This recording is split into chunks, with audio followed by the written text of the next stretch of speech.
So just a quick recap on yesterday. We did session 1 yesterday around an ITDR introduction and the prevention capabilities. And today we're going to talk about detection. So we were going to dig specifically into the types of detections that we have in our Microsoft Defender for Identity platform specifically, and how it all comes together. You'll have to excuse me a little bit. I'm a bit under the weather today, so my voice is a little bit croaky, but we should be fine and we should get on with this, no problem at all. Just a reminder as well that our POC as a service is something that managed customers can ask their account teams to get visibility of, and it's a 5-day engagement whereby we deliver a workshop which is based on the content that I'm delivering this over these sessions, and then we also enable you to get access to a sandboxed environment that you can use for testing as well. So if you do want to know more about that, just reach out to your account manager or your security specialist, and they can help with that. So with that, let's get into the content of today. As I mentioned, we're going to dig into detections, specifically MDI detections, what type of detections we have across the different sensors that we spoke about yesterday. And I'm going to talk very briefly around the XDR correlation of events, which then gives us our incident technology that we can use to tell the story of a particular compromise or a particular issue that's happening within the environment. And we'll dig into the investigation of the incidents and hunting and investigation of priority and so on in session number 3. So very briefly, Microsoft Defender for Identity, and we mentioned this yesterday on the first session, has a lot of detections built into the product which are looking for identity-specific threats. So threats that are happening across both your identity infrastructure and also across identities themselves. So we're going to talk a little bit in this first section about what those detections are and what different detections that we have across, like the ADCS sensor, the ADFS sensor, and also the Active Directory sensor. And then we'll talk a little bit about incident correlation and how that comes together from an XDR point of view. And then we'll wrap up with some demos where I'll show you some specific detections, what those detections look like, what sort of information is available to you within those detections, and how you can investigate a specific detection and try and understand why it's fired and what's gone on with that detection. So we mentioned yesterday a little bit about how we do detections within Microsoft Defender for Identity. We'll go a little bit deeper today just to understand a little bit more in terms of what we're doing and how our detections are built. So we have our sensor, which is deployed across Active Directory or domain controllers, Active Directory Federation services, and Active Directory certificate services. So we can deploy our sensor across those platforms today. And when we deploy the sensor, it is capturing specific pieces of information from the host in terms of where it is installed. And as an example, with Active Directory or the domain controller, we have our network filter driver, and the network filter driver is inspecting specific network traffic. So it's looking at NTLM packets, it's looking at Kerberos packets, it's looking at LDAP packets, etc. And it's parsing those packets within the sensor, and then it's sending that telemetry up to the Microsoft Defender for Identity service, where it's then processed, and we can either create activity details within the hunting tables, or we can, where it makes sense, fire detections on that specific type of network traffic or activities that we see. So an example of that might be like the Kerberos data. So within the Kerberos packets, as they're going to and from the domain controller, there's a lot of data in there that's encrypted. So we don't see certain elements of the Kerberos details, but what we do see is a lot of metadata on the Kerberos packet. So we can see things like the SPN of the service that's being requested. We can see the user that's requesting the service ticket and so on. So what we can do is we can analyze that type of data, and then we can start to build knowledge up about what might be suspicious or what might be malicious. So in the case of like a pass the ticket attack, we can see things such as a ticket request that's coming from a machine to a domain controller, maybe requesting a service ticket, where that TGT the ticket granting ticket hadn't been previously seen or used on the host by the user requesting the service ticket. And I'll show you an example of this in the demo, because we have a pass the ticket detection that I can drill into and just show you how we're sort of building that together. We also have LDAP as well. Now, in a lot of instances, LDAP might be encrypted on the wire if you're using LDAP S or LDAP secure LDAP over the secure LDAP port using a certificate. So in that instance, what we can do is we can actually start to pull event data from the event tracing and the events in Windows themselves. So then we can correlate that together. So again, on the domain controller, we're pulling a lot of that information from the event tracing in Windows. We're profiling those events directly on the domain controller, and we're sending those to the backend service. And in the case of Active Directory certificate services and ADFS, most of the data that we get is through this event tracing and events on the boxes themselves. There's also an element of sort of UEBA that's applied across these detections as well. So from an MDI point of view, we have a number of detections that are triggered based on suspected suspicious behavior. And what we mean by that is it looks like it's something that might be out of character for that particular user, or that event looks suspicious for some particular reason. One example of that might be the suspicious additions to sensitive groups. So where we see users being added and removed from a group such as domain admins, then we might denote that as being suspicious if it's done by a user that wouldn't typically do that. So we're profiling the activity that's happening within the environment, and we have on some detections a learning period where we're analysing what baselining, I should say, what's the normal behavior for that particular that particular type of detection. And then, of course, from a Microsoft Defender for Identity perspective, when all of that data lands in the service, that's where we have our cloud-based real-time detections that fire. We can also enrich some of those detections with information from some of the other services that we might have, and that all flows through into the Defender XDR portal, where of course you can see that it might get correlated into incidents and stuff as well, which we'll talk about later. So we have detections based on the infrastructure and on accounts as well. So from an infrastructure point of view, there are some very specific attack types that we want to look at across like elevation of privilege on a domain controller itself, and that might be things like skeleton key malware. You can see some examples here as well, like the NoPack vulnerability, DNS hostname spoofing, etc.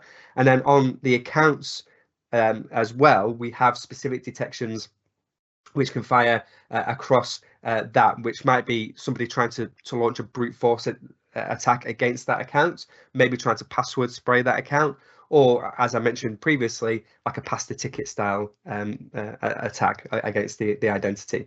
So Microsoft Defender for Identity is looking across all of those different types of attacks, and then where we see that there's suspicious or malicious behavior, we'll surface that detection up into the console.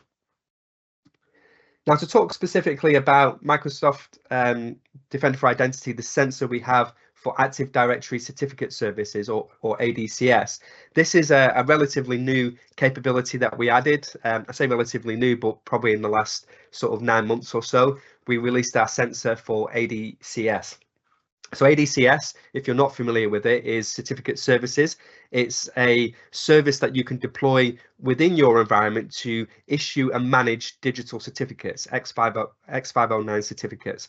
And certificates are, for all intents and purposes, a credential, or they can be a credential and used for authentication. They can be used for encryption, they can be used for signing, but particularly in the authentication context, it's very important for us to understand how we can detect specific malicious uses of certificates for authenticating and impersonating other users in the environment. So we have this sensor that we deploy that can help identify malicious obtaining of a certificate, so enrolling certificates, stealing certificates, forging certificates, and then the usage of the certificates themselves. So actually using those certificates for authentication, maybe using them for a Kerberos-based authentication to elevate the privilege, to create more certificates as well. So there's attack types, as an example, that can impersonate domain controllers and request certificates under the context of a domain controller, and then use that certificate to impersonate a domain controller on the environment. So we have a number of specific detections and what we call ISPMs, or effectively that we looked yesterday at the exposure management. So the recommendations that are in exposure management, we have a number of the security posture assessments and detections there as well. So from a detection point of view, I've just mentioned this one here, this ESC8 vulnerability is where I can request a suspicious domain controller certificate, so I can impersonate a domain controller through maybe some sort of relay attack. I can then request a certificate that is under the context or the name of the domain controller, and then I can impersonate that domain controller in the environment. We can also look at things like where an attacker might disable the audit logs within an Active Directory certificate server. So they might do that to hide their tracks, as an example, or they might issue a certificate and then go and delete that certificate request from the database, again, to sort of hide their tracks. So we can pick up these sorts of behaviors through some of the new detections that we have.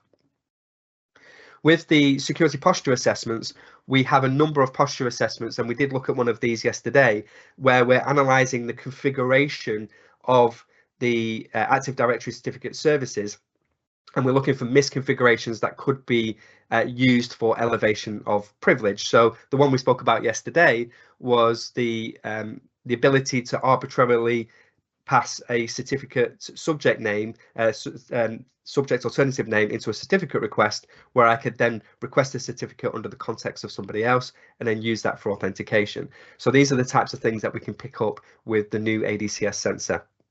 We also have a couple of activities that will be in the hunting tables also. So within the hunting tables, we have the identity directory events table. Again, we'll talk about this in session 3 in a lot more detail.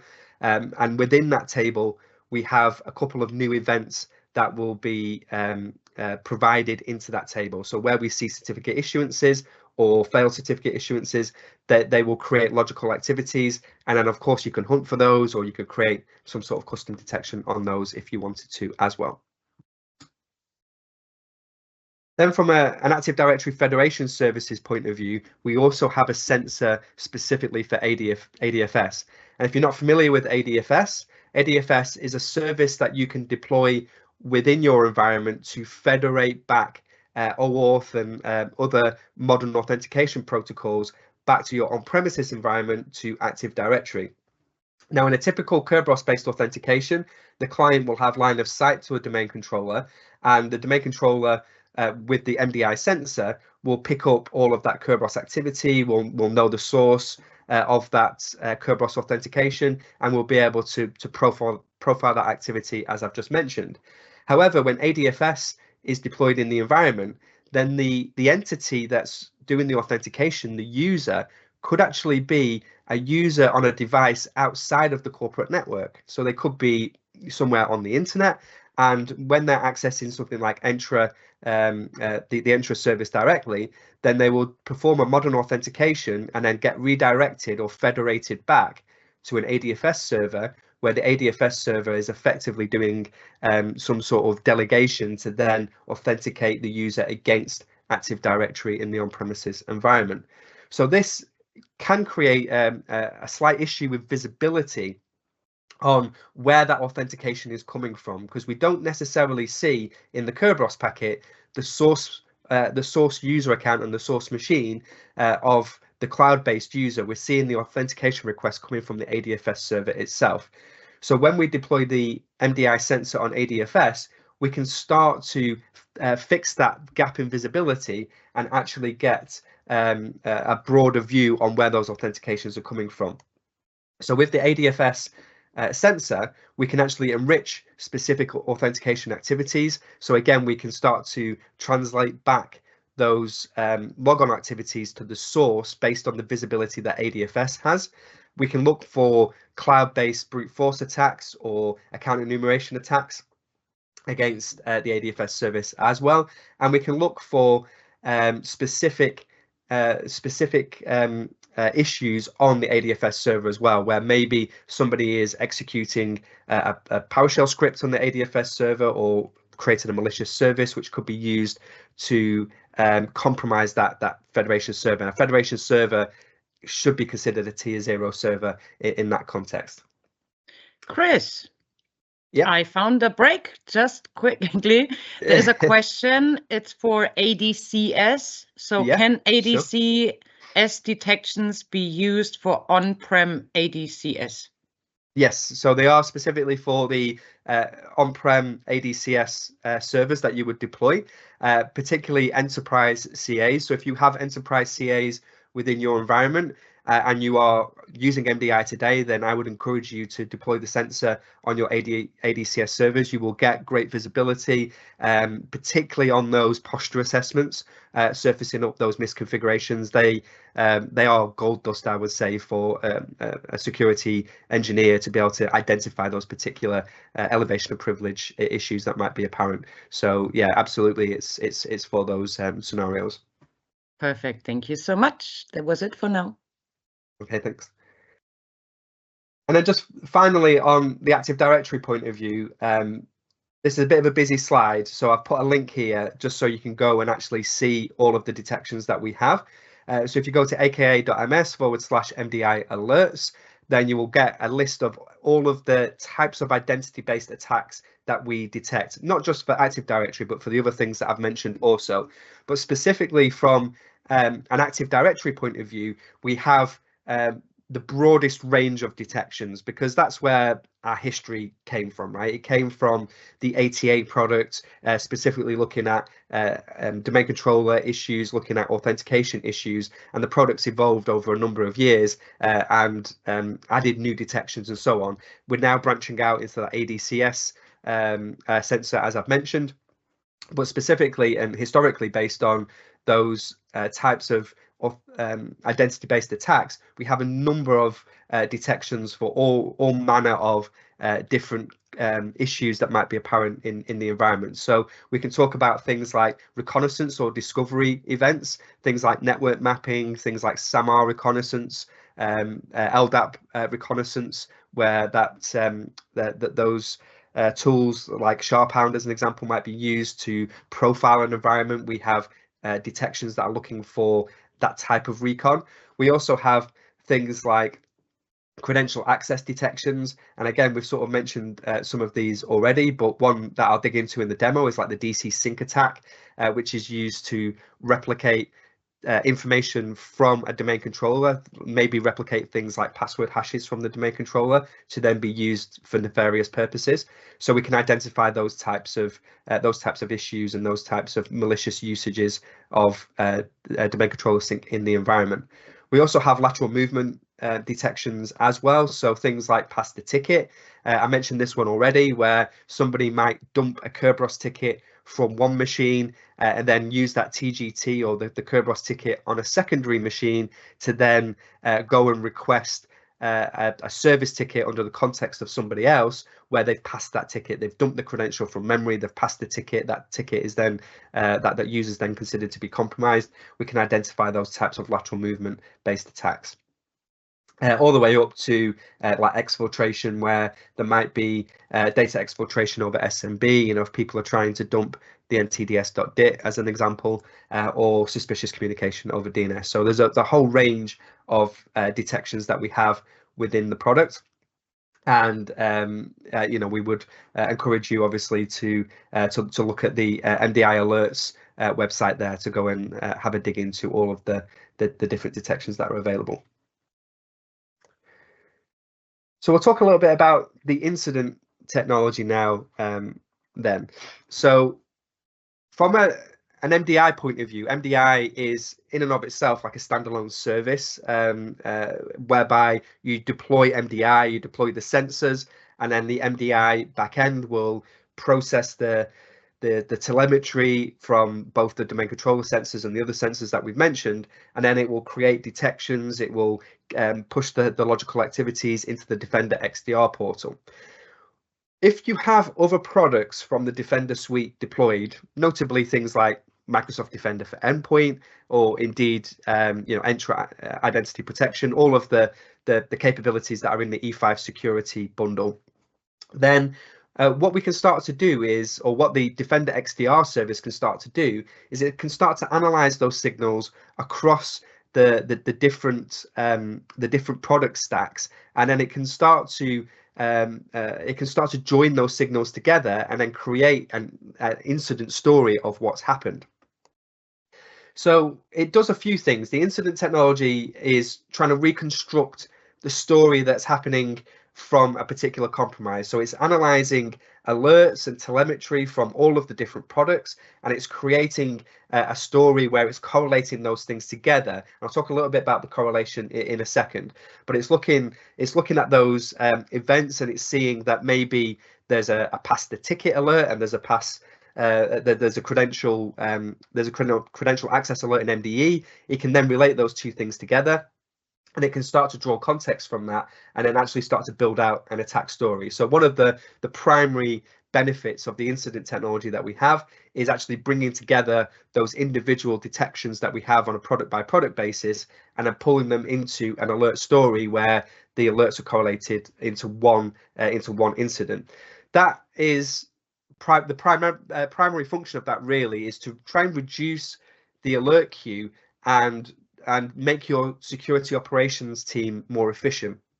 So rather than having an alert queue of hundreds and hundreds and hundreds of alerts where you're trying to figure out which ones take priority and which ones need your attention more than other ones, and then trying to do correlation manually, if we can remove a lot of that effort for you and do the correlation automatically, we can then compress the amount of alerts that we have into a smaller number of incidents, which then allows your security operations teams to focus on the high priority incidents and then understand the story about what's happened within that particular incident itself. So that's one of the primary capabilities that we have with the incident technology. The other thing is to understand the scope of an incident as well. So not only are we correlating events together, but we're also trying to understand the assets that are impacted by this particular compromise that might be being affected within the environment. So we're looking at things like the users, the devices, we're looking, where appropriate, mailboxes and even cloud applications, and we're pulling all of those assets and entities into the incident itself, so you can understand what the potential scope of that incident might be. So as an example, if you're in the user entities page under the incident, then you will see that there's a number of users that might be affected by this particular incident. Then you can start to prioritize where you need to remediate and mitigate the particular issues that have happened. And then lastly, we're really trying to provide higher fidelity for you as well. So we want a very high signal to noise ratio. We want to make sure that we're taking a lot of the alert fatigue out of the SOC and allowing your analysts to really have focus in terms of where they need to focus. So if we can cut down a lot of the noise and we can consolidate the alerts, we can provide that scope of the incident. And by the way, we also have things like automatic investigation and response and so on. We can really sort of drive more SOC efficiency within your particular security operations center. So to give you an example of how why the incident technology is sort of really powerful, and why having signal and alerts from the multiple different Defender products together is important for us, is we can look at this like sort of typical style incident that we have here. So we have a spear phishing email that's delivered in this first step by the attacker, and then on this second stage of the attack, the user, in this case Jonathan, is clicking the link in the email, and then there's a weaponized document that gets downloaded, and then something like Mimikatz might run, dump the credentials from memory.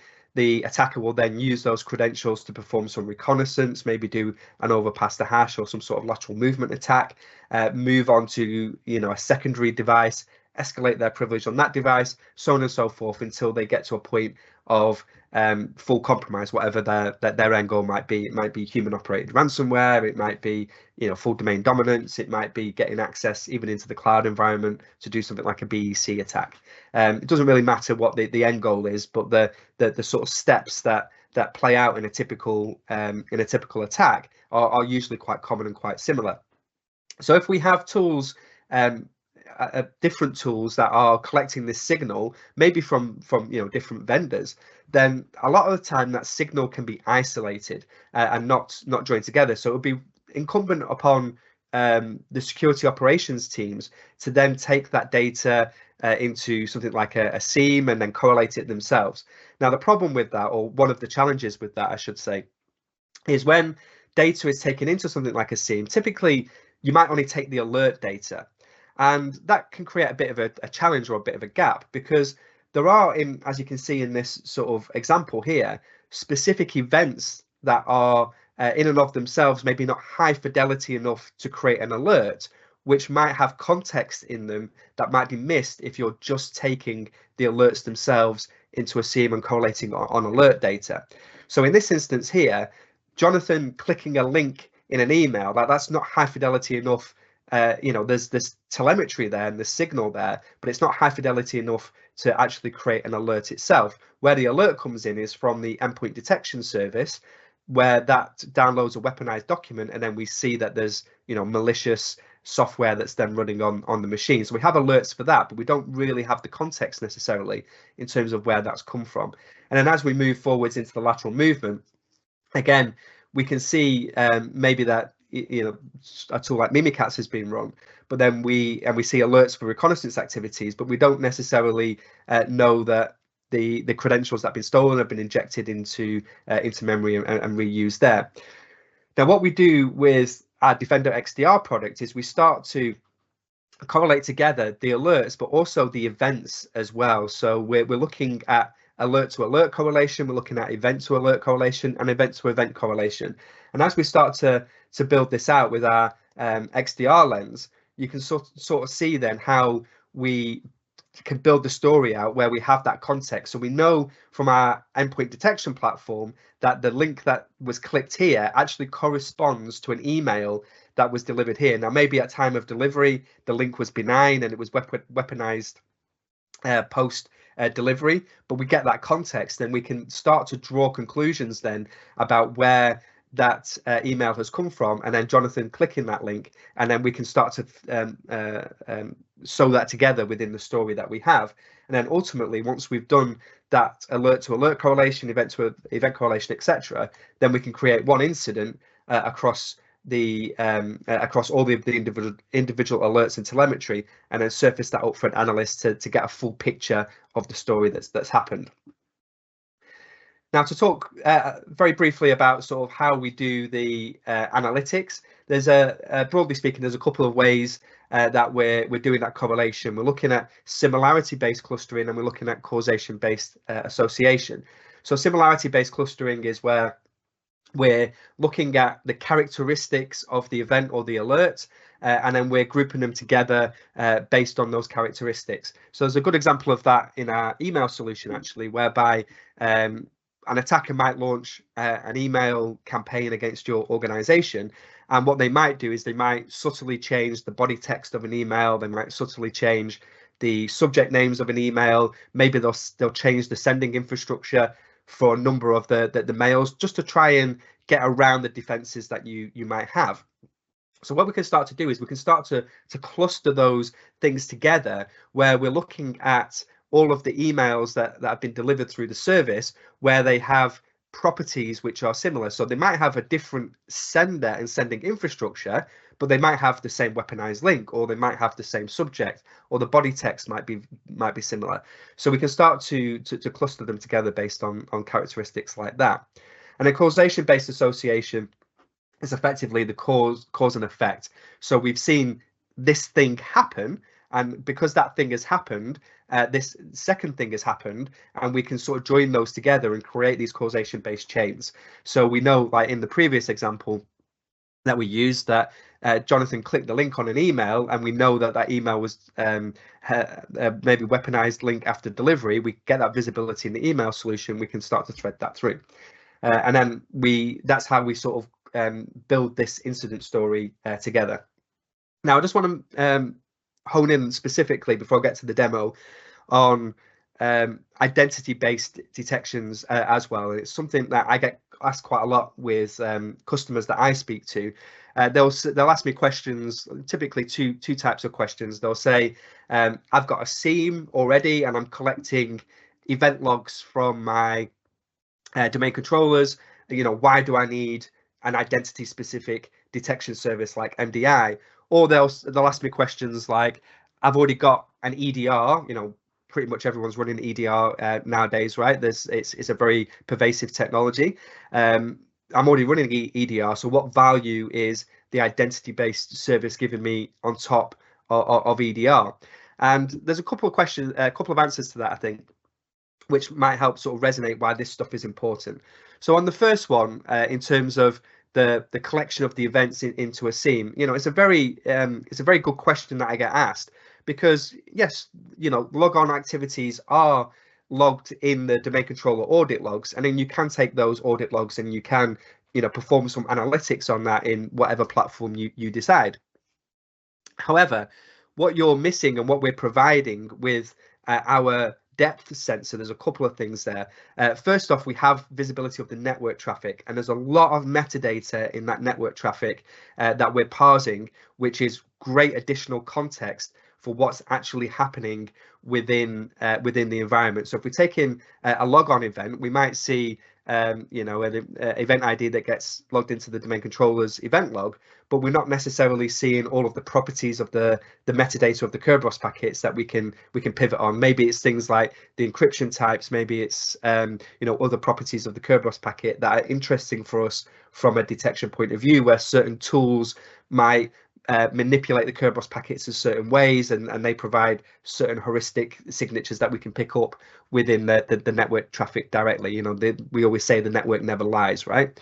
Also, there are certain times where the things that we're seeing within the network traffic, or maybe within the event tracing that we do in Windows, there are events and activities that don't necessarily make it into the event log. So there could be missing activities. And there's a number of reasons why that might be the case. But if we take things like, a good example of this is maybe LDAP traffic that's coming over the Active Directory Web Services interface. We might not see the output of that within our event logs on the domain controller, but through some of the event tracing that we do in the MDI sensor, we can start to see that type of depth of data. So it's to do with the depth of the optics, I would say, which is really important. And then on to the sort of second question, which is around the EDR. A lot of customers will say, oh, I've got EDR, I've deployed EDR across all of my endpoints. I can see malicious access to LSAS as an example. I can see credentials being dumped within the EDR. What is the identity solution giving me? Or maybe they might say something like, I can see malicious LDAP queries coming from a device. So because we're on the domain controller, there's a lens that we can provide on this, which I think is really, really important. So for that first one, like if you see a credential being dumped from LSAS on a machine, what's really interesting for us and what's really important is where then that stolen ticket or that stolen credential is then being used. And it might be being used on a machine which is or doesn't have EDR coverage. So because we're on the domain controller, it doesn't matter whether a machine has EDR on it or not. We are going to see the authentication traffic, and we're going to see those unmanaged devices, those potentially malicious devices in the network, and where an attacker might be dumping a ticket from a managed machine and then reusing it on their own malicious machine to then gain elevation of privilege. So the identity sensor is seeing where all of those stolen credentials are being used, and we can provide context on that. So not only do you see the EDR where the credential was dumped from, but you also see where that credential was used from as well. And that's an interesting correlation for us to make. And again, the power of XDR, we can start to bring those things together into an incident as well. And then things like malicious LDAP queries, you might see that there's a tool being used on an EDR. There's a malicious tool that's executed, X LDAP command. But what you don't necessarily see is what the result of that LDAP query was. So actually what was exposed from the LDAP query. And again, that's where with the identity sensor, we can start to add some additional context there. So we can start to give you visibility of things like the entities that are exposed via some search query that was issued against the DC, or some SAML query maybe that was issued against the DC. So I think that's important context for us to understand when we're talking about why the identity-based detections are important. And then with that, I'll flick over to the demo. Heike, I don't know if there's any questions that we need to address before I flick over to demo, or am I good to go? I think you're good to go. You seem to explain everything very clearly because there are no questions. So Perfect. Let's keep rolling. Or maybe people are struggling to understand my croaky voice today. That's hopefully by next week it'll be better. No, I don't think so. Then we would have more questions and people drop. All good. Okay. So yesterday we spoke about the portal. We did a quick portal walkthrough. We spent time in exposure management, if you remember, or those that were on the session yesterday. We spoke about attack surface, etc. What we're going to do today is we're going to talk about the incidents and alerts, which is under the investigation and response tab here on the left, as you can see. Now, what I'm going to do is I'm going to show you, I'm actually going to show you the alert queue. I'm going to take off this filter for now. I'm going to set that to 6 months. There we go. And we can see here there's a number of alerts that are across this particular tenant. And you can see that a lot of the alerts are coming from different products and different services. So the reason why I'm showing you this is because it gives us interesting insights into why the incident technology is important. Because if I'm just taking alerts and I'm trying to triage alerts on an alert by alert basis, you can see I've got hundreds and hundreds and hundreds of alerts there. But if I go specifically to the detection source of Microsoft Defender for Identity, I can see I've got a number of specific alerts here that Microsoft Defender for Identity has surfaced up. So now the alert queue is a lot smaller, but I haven't really got any context here, have I? I've just got a bunch of alerts here that are fired. Some of them are medium severity, some of them are high severity. The different categories and so on. So I will dig into some of these and just show you what a detection looks like, which is the purpose mainly of today.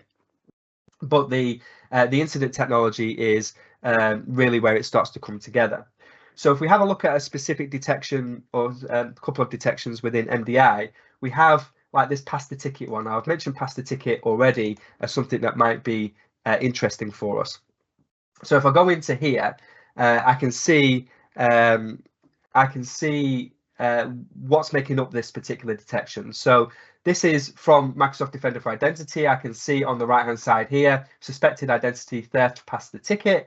I can see the classification. If there is a classification, I can see it's aligned to lateral movement.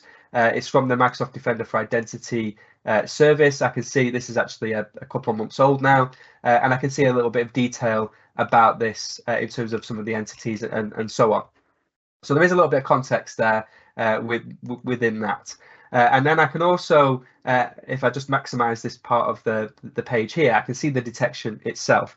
There's a lot of interesting artifacts within the detection that I can use to make an assertion as to whether it's a true positive or whether it's a false positive or whether it's something that needs deeper investigation. So we try, within the products, we try and make the detections to be as self-explanatory as we can. We want to surface up as much detail as we can within the specific detections. So if I look at this one here, I can see an actor, so a bad actor, has taken Nesta's Kerberos ticket from this Windows 10B device and used it on the Windows 10V device to access 3 resources. So we give you the alert graph here, which is basically just showcasing what this is telling us at the top. So I can see Nesta's ticket was taken from Windows 10B. It was used on Windows 10V and it was used to access 3 resources. So the way that we're we're building visibility of this detection is we are looking at the Kerberos packets as they ingress and egress from the domain controller. So that's going back to what we were talking about earlier on. So as we see the Kerberos packets going to and from the DC, we can make an assertion based on the types of Kerberos packets that we see and where they're coming from, whether this might be malicious or not. Now, the detections are a little bit more involved than that, but just at a sort of high level, that's the sort of things that we're taking into account. And we can see that the Kerberos ticket was first observed at this time on the Windows 10B device, and then we can see it was used at a slightly different time on the Windows 10B device to access these three resources. The resources are effectively the KRB TGT service to get a service ticket, and then to actually access a couple of different services on the domain controller itself. So I know, based on this detection and this incident, that Nesta is actually a domain admin. So, you know, I've left that context out, but the attacker in this particular incident, the way that it plays out, has managed to move laterally onto Nesta's machine, dump his Kerberos ticket, and then use that Kerberos ticket to then get elevation of privilege. So with that, the attacker is accessing LDAP and CIFS services on the domain controller, effectively just running sort of net use command against the DC. And when they're doing that, they're testing that the credential is giving them the access that they want. Okay, so that's why we're seeing those particular services there. We can also see some additional context here that Nesta's account was not previously observed logging in. So what we're saying there is that we have no knowledge that Nesta's account was used to interactively log in to the Windows 10V device. So we have knowledge that is logged into the Windows 10B device. We've seen the TGT request for Nesta on Windows 10B, but we haven't seen the TGT request for Nesta on Windows 10V. But we're now seeing TGS requests or service ticket requests coming from this Windows 10V device using Nesta's TGT. So that's where we're starting to make the determination that actually, you know, this could be suspicious, right? We can also see that Nesta wasn't recently observed, based on the profiling that we've done, wasn't recently observed accessing two of the resources there, which we can see are the CIFS service and the LDAP service. And by the way, a lot of this stuff is sort of pivotable and clickable here. So I can sort of click, in fact, if I take it out of the maximize there, a lot of these items here are clickable. So I can see actually I've got this Windows 10V device. I've now got a lot of additional context about this device on the right hand side here. Now, just to be clear, we are running in this demo environment the entire XDR solution. So I have Microsoft Defender for Endpoint deployed, which means that I get a lot of additional detail on Microsoft Defender on the device from Microsoft Defender for Endpoint.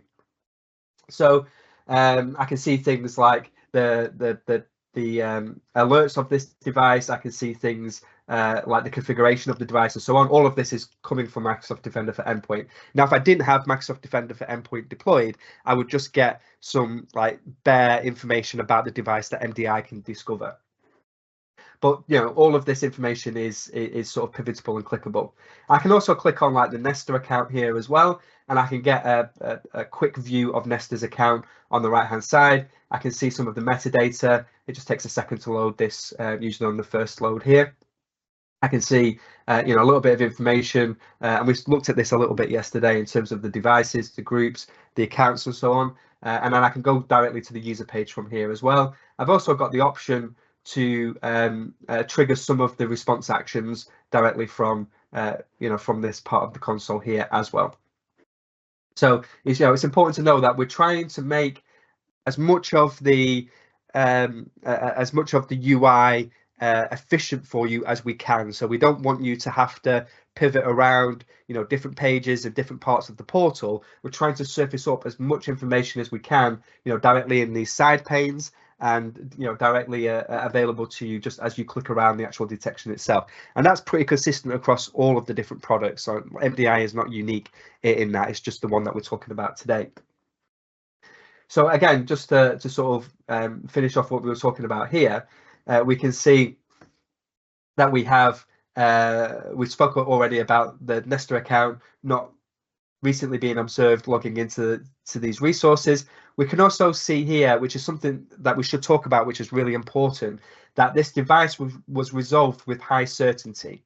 So what we mean by that is when the Microsoft Defender for Identity sensor sees some of this network traffic coming into it, we need to do some sort of active name resolution on the IP address to the source machine. And the reason we do that is because we need to suppress some of the false positives. So if you can think of a case, particularly in the past the ticket alert we're talking about today, that if the machine IP address that Nesta is connecting from changes for whatever reason, we might actually fire a past the ticket alert, right? Because we can see that Nesta's ticket was issued to machine with IP address, 192.168.0.10. And then that same ticket is now being used from a slightly different IP address. We might determine that that's a past the ticket because it's two different machines, when in reality it could just be the case that the machine that is logged into has changed its IP address for some reason. Maybe he's on a Wi-Fi network and he's moved from one Wi-Fi network to another, or maybe he's on a VPN and he's changing IP addresses for whatever reason, coming in over VPN, etc. So what we do in Microsoft Defender for Identity is we do this active name resolution where the domain controller sensor, and in fact all the sensors, will send these, let's call them probes, out to the source machine where we see that the packet's coming from to actively resolve the name of the machine. So by doing that, we can be certain that actually the IP address in question here is actually an IP address that belongs to a different machine, and we've actively resolved that, so we know that it's a different machine. And that's important for us to be able to suppress false positives and also to alleviate the challenges of false negatives as well. So it's really important that this active name resolution is in place and works effectively. So it's all in the documentation as well, in terms of it's called network name resolution. It's all in the documentation in terms of how it works and what it is, and that's absolutely something that is needed for certain detections like the past the ticket detection that we've been talking about. We can also see here that in this particular demo environment, we've actually changed the alert thresholds because we want the product to fire the alerts more readily. So it's just telling us that the learning period has been removed for this particular detection, and if that's the case for any of the detections, we'll surface that up within there as well. And then we get to a little bit of the raw data and the raw detail here at the bottom. So I can see the particular services that we've been talking about, and again, I can click on those. There's not a huge amount of detail within that one there, but I can see it was the SIF service and the LDAP service in particular that were accessed. And then I can actually see the particular Kerberos activities, and this is sort of what I was saying before, where because we're getting visibility of the network data, we get quite a lot of context within the detection that we can use. So if I have a look at these packets here, I can actually see a lot of detail about the specific request, and that might be very interesting for me depending on what the issue is. It might be very interesting context for me to be able to dig in to some of this. Like it might be like looking at the source encryption types. That might be something that's super interesting for me if I'm looking at encryption downgrade attacks. So there's specific types of attacks where I can solicit an encryption downgrade. That might be something that's interesting for me if I'm only seeing like RC4 rather than AES within the encryption type. I can see obviously the source machine and the source account names. I can see all of the other metadata that I can see things like the ticket size.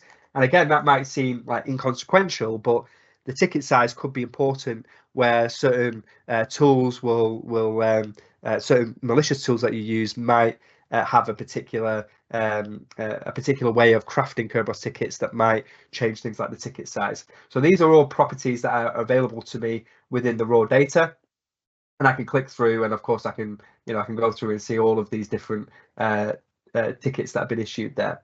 So again, really interesting for me to look at. I can manage an alert from here. So I can go through, I can set the classification of an alert, I can mark it as a true positive or a false positive.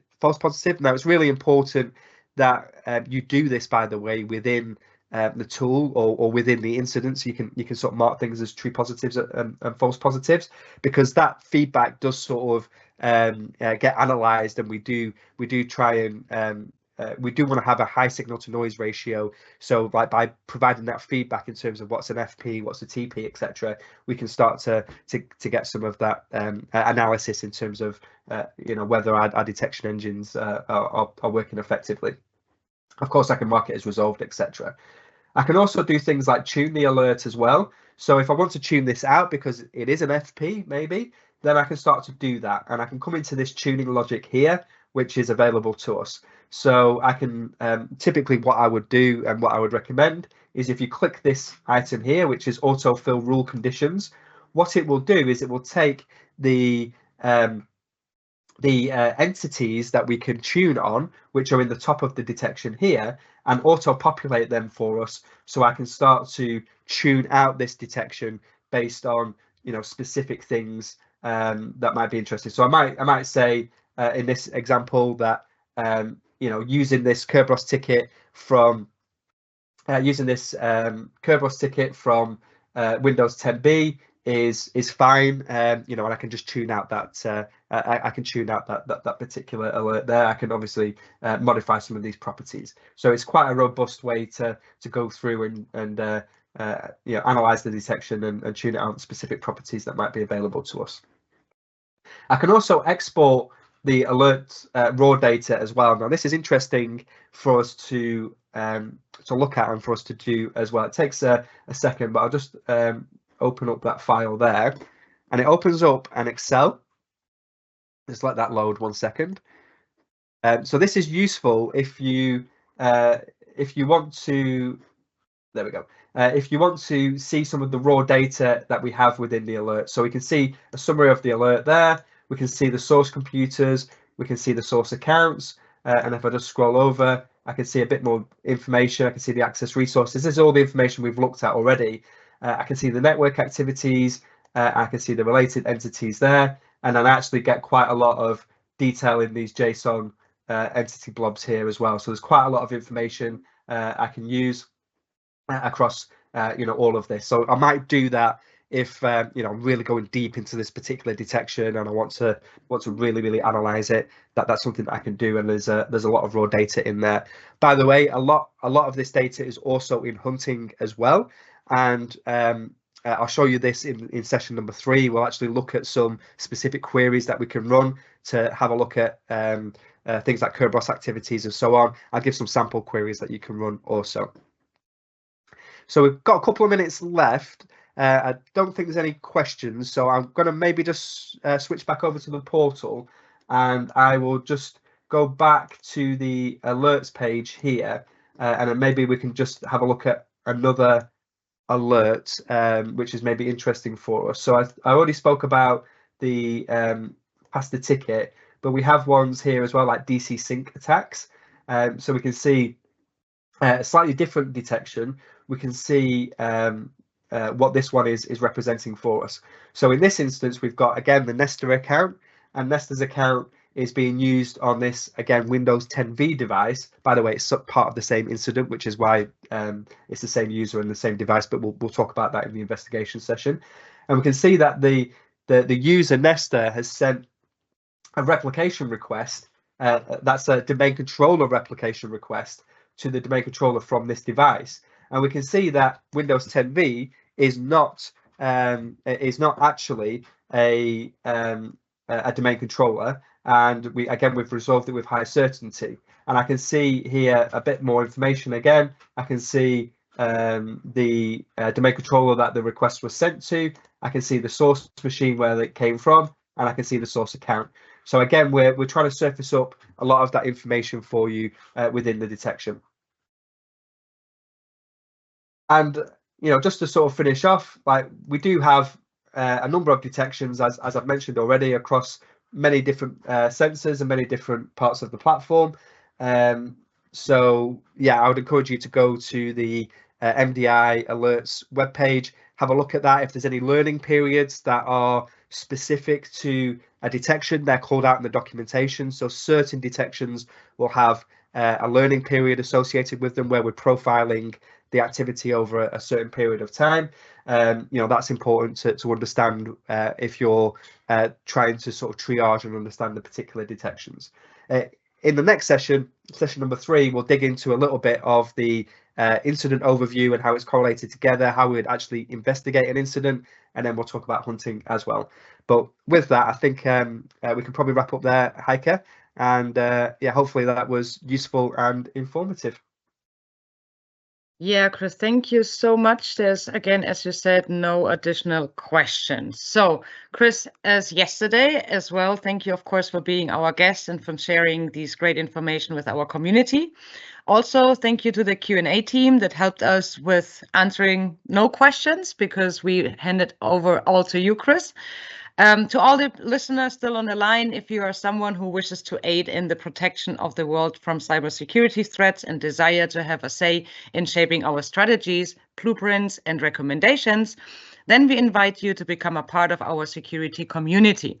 Together, we can make a global impact. So join us at aka.ms/security community. This is also where you will be notified about the upcoming webinars, events, and other announcements. Also, please take a minute submitting your webinar feedback at aka.ms/security webinar feedback. And for those of you who may have additional questions on the topic we just covered or other product-related questions, please feel free to raise them in our Microsoft Tech Community discussion space at aka.ms/MDI-community. Thank you all for being part of our community and for joining us on these webinars. We hope to see you next time. Next week is the 3rd and the 4th episode of our ITDR webinar series. Goodbye.